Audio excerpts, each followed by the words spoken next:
वो चूहे पंसारी बन बैठे। मैंने कहा मेरा मन है, यहाँ बहुत अच्छे अच्छे बच्चे हैं और यहाँ हिंदी के संस्कार बहुत अच्छे हैं, कविता के संस्कार हैं।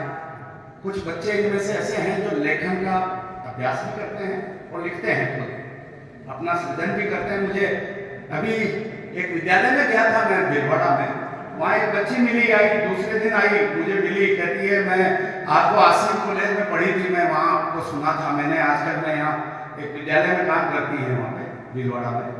बच्ची मुझे मिली, मुझे बहुत अच्छा लगता है जब बच्चे मुझे वापस मिलते हैं। आप में से जो बच्चे कल प्रोग्रेस करके कहीं बड़े पदों पर बैठे होंगे और मैं इधर उधर से निकलता हुआ कहीं कवि सम्मेलन में मिल जाता हूँ, आप लोग जैसे लोग मिल जाते हैं, मुझे अच्छा लगता है कि यार देखो बच्चा यहाँ तक पहुँच गया, मुझे खुशी होती है।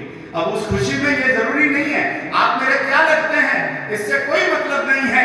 आप केवल महाप्रज्ञ महाविद्यालय के विद्यार्थी रहे, मैं आपके सामने खड़ा था, आपने मुझे सुना, मैंने आपको देखा और कुछ कहा होगा और उससे उल्लासित होकर मान लो आपने मुझे कुछ हौसला बढ़ा दिया होगा, तो भी मुझे याद रह जाता मेरे दोस्त। और मुझे बड़ी खुशी होती है जब ऐसे बच्चे मुझे बड़े पदों पर बैठे हुए मिलते हैं। चार पंक्तियां सुन लेना ऐसे लोगों के लिए जो नीचे उतर के ये कहते हैं कि ये देश हमारे रहने के लायक नहीं है। खाओ यहाँ का, रहो यहाँ पर, पहनो यहाँ का, उपराष्ट्रपति बनो तुम इसी देश के, तब मुझे कष्ट होता है। अब मुझे हौसला देना। हल्दी की गांठ मिली जिनको चूहे पंसारी बन बैठे, उपराष्ट्रपति इस भारत में हामिद अंसारी बन बैठे।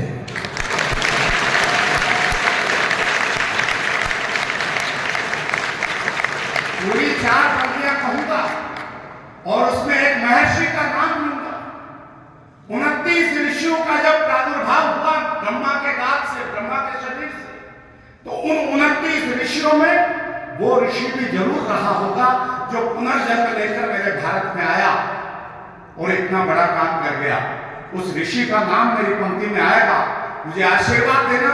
आपका उल्लास, आपका आशीर्वाद मिला तो मुझे हौसला मिलेगा।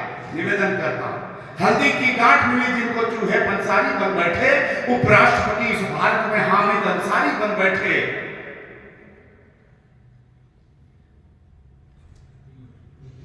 अभी यार ये जो आवाज आ रही ना, इसको भी बंद करो। कविता ऐसे सन्नाटे में पहुंच जाए, ऐसे सन्नाटे में पहुंच जाए कि आलपिन गिरे तो धमाके की आवाज आनी चाहिए। अगर वहां कविता पहुंच गई, फिर मेरा दावा है इस भारत को विश्व गुरु होने से कोई रोक नहीं सकता। मैं निवेदन कर रहा हूं, सुनिएगा। हल्दी की गांठ मिली जिनको चूहे पंसारी बन बैठे, उपराष्ट्रपति इस भारत में हामिद अंसारी बन बैठे। सांपों को दूध पिलाने के अच्छे अंजाम नहीं होते, सांपों को दूध पिलाने के अच्छे अंजाम नहीं होते। ये जाति धर्म की बात नहीं, पर सभी कलाम नहीं होते।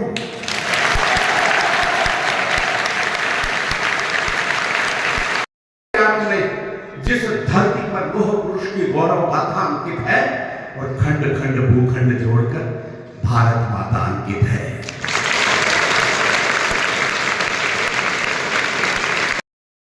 हो सकता है, तुम चाहो तो कंकर कंकर शिव शंकर हो सकता है, तुम चाहो तो राम राज्य का दौर शुरू हो सकता है और तुम चाहो तो भारत फिर से विश्व गुरु हो सकता है।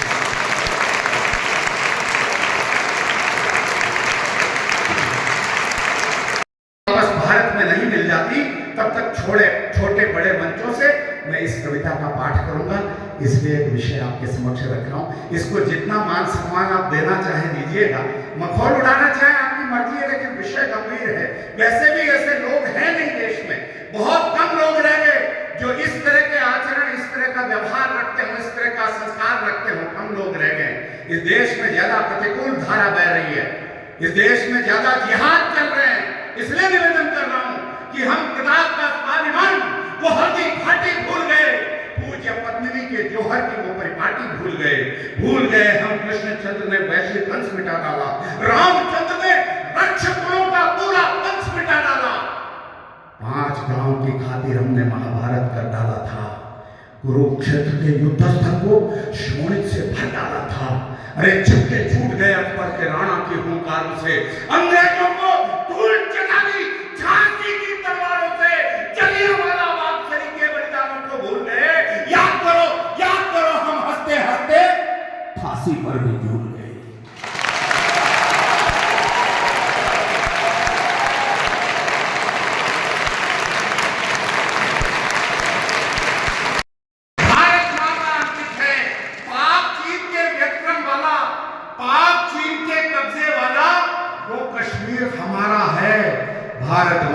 मस्तक हमको प्राणों से भी प्यारा है।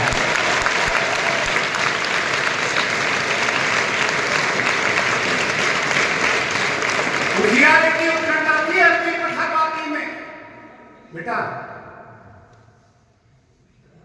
गिद्ध था मैं पिछले साल, पिछले जन्म में किया तो भूल बड़ी कर जाओगे।